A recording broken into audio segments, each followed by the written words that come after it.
যে এরকম একটা সংস্থা ভাঙ্গা তো অনেক আগে হওয়া উচিত ছিল, কিন্তু ভাঙ্গার মানুষ আমরা আসলে সাংগঠনিক মনা না।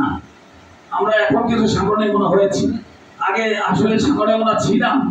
কিন্তু একটি জাতির জন্য 17 বছরে ওই স্বৈরা শাসকের জন্য ওই 17 বছর আমরা ওই ফ্যাসিবাদী সরকারের যে লোকেরা ছিল, এখানে যারা দায়িত্বে ছিল মহারাজ মিরাজ ইসলাম সময় আমাদের কোন ছেলেদের সংগঠনে কোনো কাজ করতে দেয়নি। আমাদের বিরত রেখেছেন, আমাদের ছেলে মেধাবী ছেলেদেরকে দূরে রেখেছেন। আর তার হিরোইনসি যত বদমাশ ফলাফল নিয়ে সে সংগঠন করে এই বাংলার সমাজকে দুর্নীতি করেছেন। আর আমরা 5ই আগস্টের পরে এসে আমরা দুর্নীতি মুক্ত করেছি ইনশাআল্লাহ।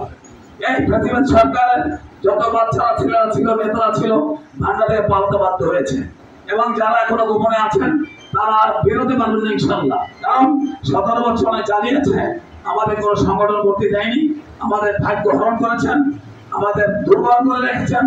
আমরা চাচ্ছি এই সমাজে আর ওই ফ্যাসিবাদ কোনদিন মাথা উঁচু করে দাঁড়াতে পারবে না ইনশাআল্লাহ। আমরা সবাই ঐক্যবদ্ধ থাকবো, কারণ একটি দল ছাড়া তাদের সবাই আমরা ঐক্যবদ্ধ, একটি ফ্যামিলির মতো চলি। বিএনপি জামাত ইসলাম, ইসলামী আন্দোলন, খেলাফত মজলিস সবই আমরা একটি প্ল্যাটফর্মে কাজ করেছি। 5ই আগস্টের আমরা একসাথে কাজ করেছি, রাজপথে আমরা যুদ্ধ করেছি, ফ্যাসিবাদ দূর করেছি।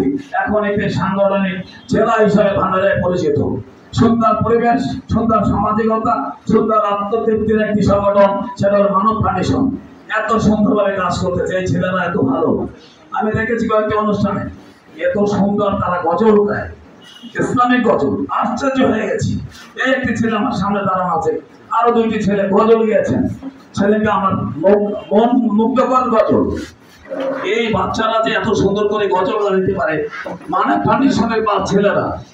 এই ছেলে যদি অন্য কোনো দলে হতো, এরা গাঁজা খেত, এরা আড্ডা দিত, এরা মেয়েদের পিছনে লাগতো, এরা চাঁদাবাজি করতো। কিন্তু আজ সেখান থেকে সেটাকে লাথি মেরে আজকে এমন একটি সেবায় তারা নিয়োজিত আছে, এমন একটি কাজে তারা নিয়োজিত আছে।